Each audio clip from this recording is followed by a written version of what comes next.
Welcome back. I am Vivek Singhal from tradingwithvivek.com।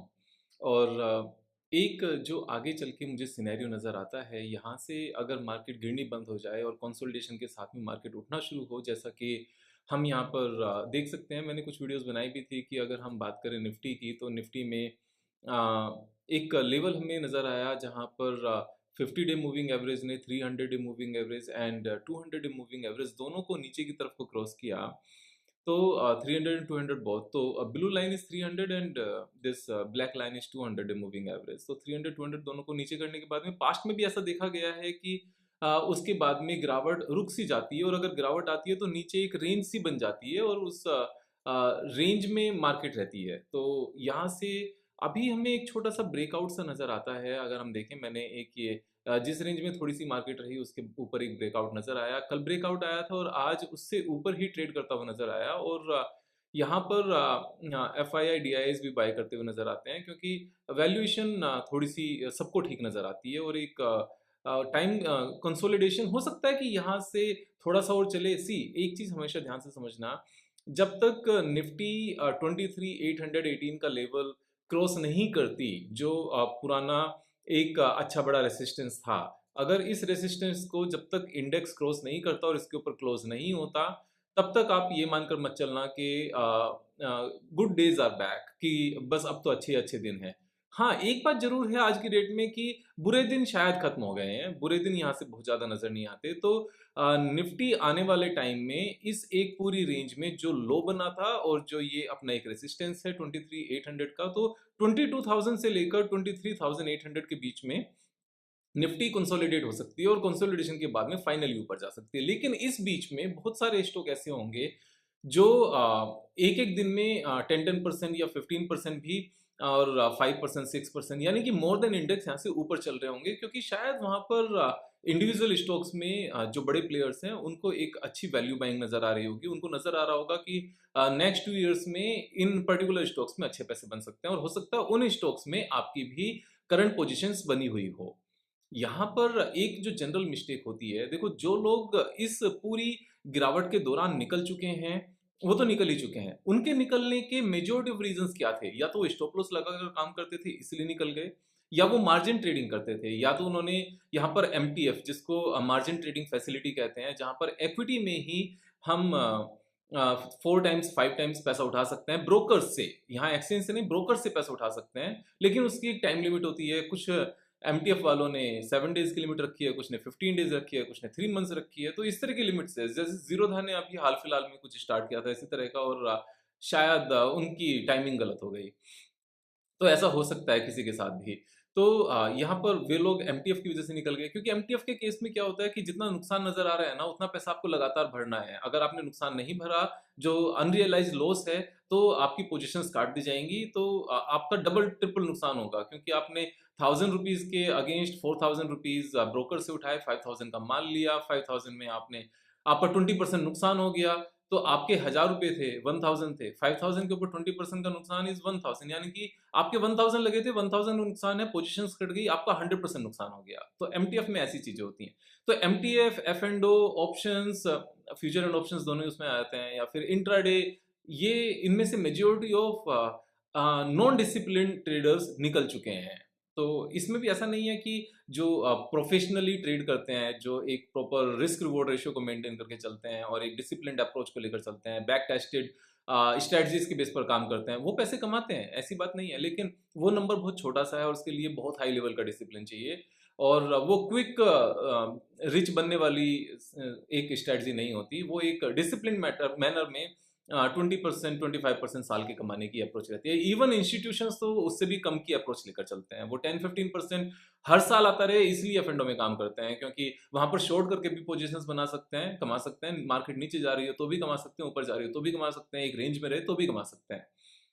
तो जो यहाँ पर रिटेल ट्रेडर्स हैं और F and O, intraday, margin trading facility, इन सब को लेकर काम करते थे, वो इस गिरावट में अक्सर मीन्स सारे के सारे निकल चुके होंगे या फिर अभी निकल रहे होंगे, बचे हुए कुछ खास बचे नहीं होंगे। और यही पर्पस होता है यहाँ पर बड़े लोगों का स्टॉक मार्केट को इस लेवल तक गिराने का, कि वो वीक हैंड्स अपने शेयर्स को सस्ते भाव पर हमें बेच सकें, क्योंकि अगर वो निकलेंगे नहीं नुकसान में बेच के तो यहाँ पर बड़े ट्रेडर्स को और जो इंस्टीट्यूशंस हैं उनको सस्ते रेट पर मिलेगा नहीं माल।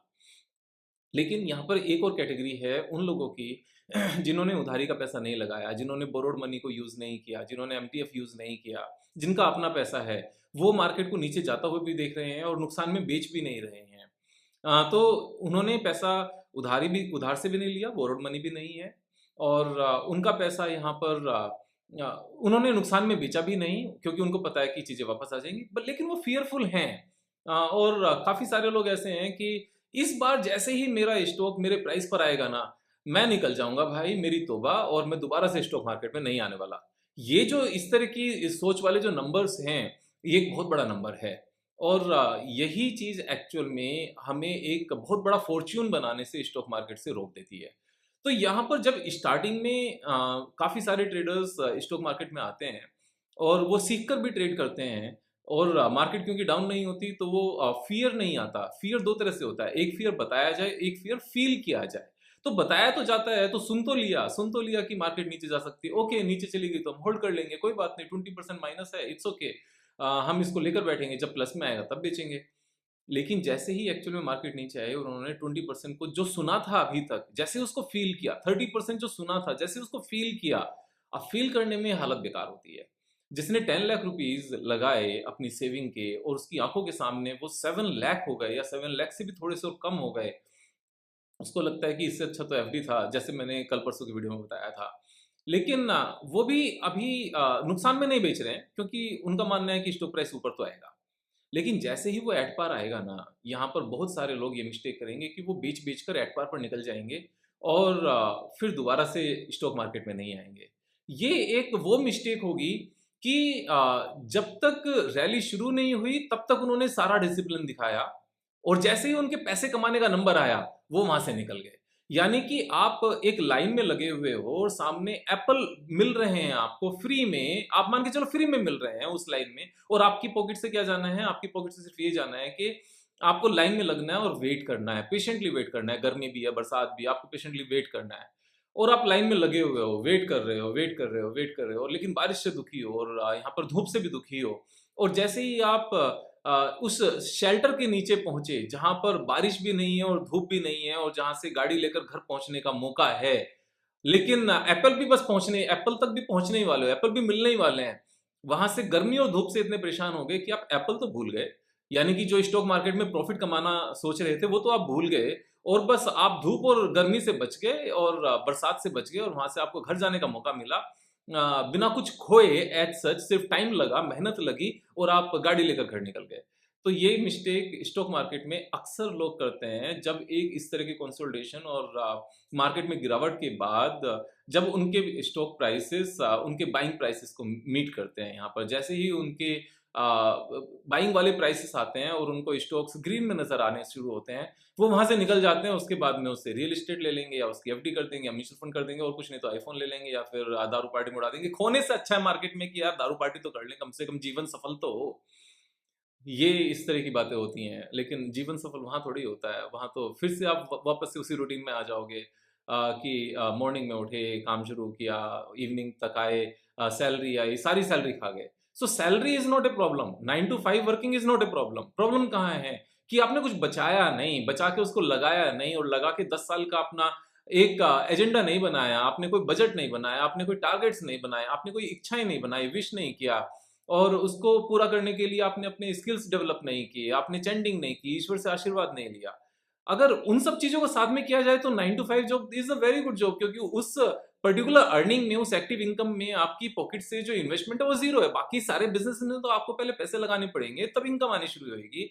लेकिन जॉब में, सर्विस में सबसे अच्छी बात क्या है? सिर्फ़ आपका स्किल्स और आपके नंबर ऑफ आवर्स लगते हैं, आपकी मॉनेटरी कैपिटल यहाँ पर नहीं लगती और आपको इनकम आनी शुरू होती है। तो 9 to 5 is very good job, इसको करो, अच्छे से करो, अपने स्किल्स डेवलप करो, यहाँ पर तरक्की लो, अपनी कंपनी में पोजीशंस बढ़ाओ और पैसे एक्युमुलेट करो। लेकिन जैसे ही वहाँ पर फल खाने का मौका आए, ये सारे लगाने के बाद में और इस तरह के कंसोलिडेशन और डाउन साइड के बाद में जैसे ही स्टॉक प्राइस आपके लेवल तक पहुँचे, वहाँ उसको एट पार निकल कर भागो नहीं डर के।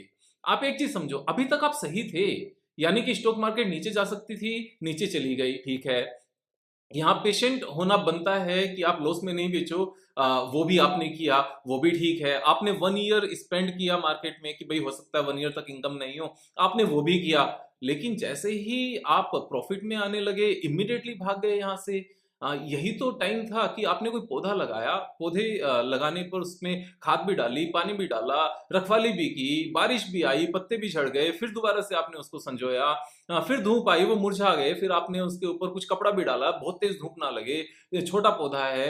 और जैसे उसके ऊपर फूल आने लगे, आप उसको छोड़कर भाग रहे हो। अभी तो फल आने का टाइम है, तो वो छोड़कर नहीं भागना। मैं कुछ आपको 2 एग्जाम्पल देता हूँ। इन दोनों एग्जाम्पल में बहुत ज्यादा चीजें डिटेल में मैं नहीं जा रहा हूँ, तो अगर जितनी चीजें मैं बताऊं उससे अलग कुछ चीजें हैं तो आप अपने हिसाब से एनालाइज करना। नो रिकमेंडेशन, जो मैं 2 एग्जाम्पल दे रहा हूँ, एग्जाम्पल रिकमेंडेशन के पॉइंट ऑफ व्यू से नहीं दे रहा हूँ, बाय सेल या होल्ड करने के पॉइंट ऑफ व्यू से नहीं बता रहा हूँ आपको। एक एग्जाम्पल दे रहा हूँ कि कहाँ गलती करते हैं लोग। जैसे हम ये एक एग्जाम्पल लेते हैं बैंक ऑफ इंडिया का। तो बैंक ऑफ इंडिया के केस में अगर हम इसका चार्ट देखें एक बार, तो हमें क्या नजर आएगा, मैंने ये पहले से ही मार्क किया था कि लास्ट 6-7 मंथ्स में, 8 मंथ्स में इस रेंज में स्टॉक प्राइस ने ट्रेड किया। और ये हमारी रेंज क्या है, मैं वापस से अगर एक बार देखें, नंबर मीन्स इसमें प्राइस भी आ जाएगा, तो हमारी ये रेंज आ गई लगभग 90 रुपीज से लेकर 120 के आसपास तक की हमारी रेंज है। इस बीच में लोगों की पोजीशंस बनी होंगी, किसी ने कहीं लिया होगा, किसी ने कहीं लिया होगा। अब सपोज एवरेज प्राइस मैं कहता हूं कि अगर 115 भी है और अभी स्टॉक प्राइस 103 पर चल रहा है, तो थोड़ा सा और ऊपर आते क्या होगा, सबके बाइंग प्राइसेस से मैच होने लगेगा। अब बाइंग प्राइसेस से मैच अगर चीजें होने लगी हैं और उसके बाद में अगर हमारा टारगेट इसका जो रिसेंट हाई बना था वहां तक जाना है, तो वहां तक जाने देने की जरूरत है। आप एक चीज ध्यान से समझो, अगर सपोज हमने जो लेटेस्ट हाई बना वहां से 25% डाउन होने पर किसी स्टॉक को परचेज किया, फॉर एग्जांपल हमने यहां पर परचेज करना शुरू किया 25% डाउन पर। मैं सारी ड्राइंग यहां से हटाता हूं जिससे आपको और अच्छे से समझ में आ जाए। हमने यहां पर परचेज किया 119 पर, उसके बाद स्टॉक प्राइस 20% और डाउन चला गया। तो अगर 119 पर हमने एवरेज प्राइस परचेज किया और यहाँ पर 22% और डाउन चला गया, तो हम डर गए कि हमारे 10 लाख रुपीस के यहाँ पर 78 लाख रुपीस रह गए। It's a bad thing. पहले से भी पता था डाउन जा सकता है, लेकिन फील अब किया, पहले सुना था अभी फील किया। और अभी क्या मन करता है कि जैसे ही मेरा 119 पर जाएगा मैं यहां से बेच के निकल जाऊंगा, जबकि आप हर तरीके से सही थे। तो 119 के बाद जो यहां से प्रॉफिटेबिलिटी है वो एक्चुअल में 34% है। अभी हमारा क्या मन करेगा, हमारा मन ये करेगा कि इसको निकाल के एफडी डाल देंगे, बिल्कुल सेफ हो जाएगा। लेकिन 34% एफडी से कमाने में 5 साल निकल जाएंगे, 5 इयर्स। और शायद जिस टाइम पर यहाँ ये 119 आएगा ना, ऊपर तक जाने में हो सकता है आगे सिर्फ 6 मंथ्स लगे या 7 मंथ्स लगे या 8 मंथ्स लगे या 1 ईयर लगे। मैं कहता हूं कुछ भी टाइम लगे, फल तो अभी मिल रहे हैं इस ऊपर वाले जो लेवल्स हैं इसके आने में। और अगर इसके फिर हम यहाँ पर एक बार फंडामेंटल्स देखें कि फंडामेंटली क्या जो सोच के हमने लगाया था क्या वो सही है। हाँ, सब कुछ सही नजर आता है। 168 बुक वैल्यू है, 104 पर चल रहा है, 5 का पीई है। क्वार्टरली रिजल्ट्स जो दिसंबर क्वार्टर के आए हैं वो आज तक के हाईएस्ट आए हैं। और जो यहाँ पर क्वार्टरली सेल्स आई है वो हाईएस्ट है। और जो ईयर बेसिस पर टीटीएम की रेवेन्यू है वो हाईएस्ट एवर है। जो नेट प्रॉफिट है वो हाईएस्ट एवर है। तो सब कुछ तो यहाँ पर सब कुछ तो अच्छा है, यहाँ पर कुछ भी बेकार तो नजर आता नहीं है सच। अगर हम पीयर ग्रुप में या बाकी भी कंपैरिजन करने लगे तो सब कुछ ठीक नजर आता है। ऐसे में घबराकर डरकर भागने की जरूरत नहीं है। यहाँ दूसरा एग्जाम्पल भी देने की जरूरत नहीं है। हाँ, क्योंकि जैसे ही मैं दूसरा कोई एग्जाम्पल दूंगा तो फिर हो सकता है कुछ लोग उसको इंडिविजुअली कि भाई आपने इसका एग्जाम्पल दिया, आप में इसमें ये कमी नजर नहीं आई क्या, उसमें वो कमी नजर नहीं आई क्या। देखो, कमी देखने वाले सिर्फ कमी देखते रहेंगे। तेंदुलकर तेंदुलकर में कमी दुनिया भर की हम देख सकते हैं, दुनिया भर की कमी देख सकते हैं। यहाँ पर धोनी में दुनिया भर की कमी देख सकते हैं, कोहली में दुनिया भर की कमी देख सकते हैं, रोहित शर्मा में दुनिया भर की कमी देखी जा सकती है। लेकिन जिताते भी यही लोग हैं और टीम के धुरंधर प्लेयर भी यही हैं, विश्व के धुरंधर प्लेयर भी यही हैं। तो जरूरी नहीं कि सिर्फ कमियां देखकर ही काम चलाया जाए। कमियां वहां इंपॉर्टेंट हो जाती हैं जहां कमियां खूबियों से ज्यादा हों। लेकिन अगर खूबियां ज्यादा हैं और कमियां कम हैं, तो वो खूबियां कमियों के ऊपर हावी हो जाएंगी और जिता जाएंगी। The same thing we need to take care here. आप अपनी स्ट्रेटजीज के बेस पर ट्रेड करो। मेरा मोटिव इस पर्टिकुलर वीडियो को बनाने का ये था कि अभी तक आप बाय करने में भी ठीक थे, आप होल्ड करने में भी ठीक थे, आप लॉस में नहीं बेचना उसके लिए भी ठीक थे, आप फर्दर भी वेट कर सकते हो, उसमें भी ठीक हो। आप फंडामेंटली चेक कर सकते हो कि लेटेस्ट जो रिजल्ट्स हैं क्या वो अच्छे हैं, उसमें भी आप ठीक हो फंडामेंटल एनालिसिस में भी। तो यहाँ सिर्फ डर कर आप अपना प्रॉफिट छोड़ दो, जो अभी आएगा वो अच्छी बात नहीं होगी। और ये मैं पर्टिकुलर इसलिए बता रहा हूँ क्योंकि जब माइनस के बाद एट पार चीजें आती हैं ना, जो अच्छे वाले ट्रेडर्स होते हैं, जो ना उधारी पर पैसा लेकर काम करते हैं, जो ना स्टॉप लॉस फालतू में लगाते हैं, और जिनके अंदर पेशेंस भी हो सकता है, जो सोच समझ के पैसा लगाते हैं, यहाँ पर वे भी हार मान जाते हैं। और हार भी कब, जब मार्केट नीचे नहीं जा रही है। अब जब मार्केट ऊपर जानी शुरू होगी ना और उनके एट पार पर आएंगे, ये तब हार मानते हैं, जो हार मानने का कोई मतलब ही नहीं है। यहाँ तो ये टाइम है अपने आप को ये बताने का कि यस वी वर राइट। वो बात अलग है कि जब हमने पोजीशन बनाई, हम सोच रहे थे 9 मंथ्स में टारगेट अचीव होंगे। इसने 9 मंथ्स के बदले 19 मंथ्स ले लिए, बट टारगेट अचीव हुए। और अब हमें पता है कि अगर जिस टाइम पर हमने पोजीशन बनाई उसके बाद 9 मंथ्स तक, 10 मंथ्स तक अगर मार्केट अच्छी रही तो 9-10 मंथ्स में टारगेट अचीव हो जाएंगे। और अगर मार्केट बेकार भी हो गई तो 19 और 20 मंथ्स में टारगेट अचीव हो जाएंगे। टारगेट अचीव होने ऑन एन एवरेज 10 मंथ्स के बदले 15 मंथ्स लगा करेंगे। अब 15 मंथ्स में अगर 30-35% के आपके एवरेज पूरे होते जाते हैं, then you would be making good money. But here the main point is that you need to wait for this consolidation. You need to remain there in the market during this consolidation, and not only during this consolidation, even after consolidation. While market would be rallying, during that time you have not to get out from the market just when the stock prices would be touching your buying prices. No, you have to stay there. You have to wait for the real result now. ये ऐसा ही होगा कि आपने exams की तैयारी की, पूरे साल आपने मेहनत की, और जब एग्जाम देने का नंबर आया तब आप डर के थक के छोड़ के भाग गए और सारी मेहनत आपकी बेकार हो गई। नहीं, अब थोड़ा सा वेट और करो, यहाँ पर एग्जाम भी देकर आओ, और एग्जाम देने के बाद में रिजल्ट तक का वेट भी करो। You will win here. तो अपनी चीजों को वापस से रीएनालाइज करो कि कुछ गलती तो नहीं की। अगर कोई गलती नहीं की ना, और सारी प्रॉब्लम सिर्फ और सिर्फ मार्केट का नीचे जाना ही था, तो आप अभी भी सही हो। बस बने रहो, यहाँ पर बने रहने की जरूरत है। अगले 20 साल तक जो प्रॉफिट आएंगे ना, वे छूट जाएंगे अगर आपने मार्केट छोड़ दी, just because there was a delay in the target achievement. तो ये मार्केट ऐसी ही है, कभी ग्राहक जल्दी आएगा आपसे खरीदने, कभी देर से आएगा। लेकिन आप दुकान खोलते रहोगे तो ग्राहक देर सबेर आएगा, और आपको मुनाफा भी देगा और आपका घर भी चलेगा, सब कुछ होगा। यहाँ पर एक कारोबारी के पॉइंट ऑफ व्यू से इस स्टॉक मार्केट ट्रेडिंग को लेकर चलो। मैं अपना एक्सपीरियंस आप सबके साथ में शेयर करता रहूंगा, और जल्दी फिर मिलेंगे एक नई वीडियो के साथ। तब तक अपना ख्याल रखो। जय हिंद, जय भारत।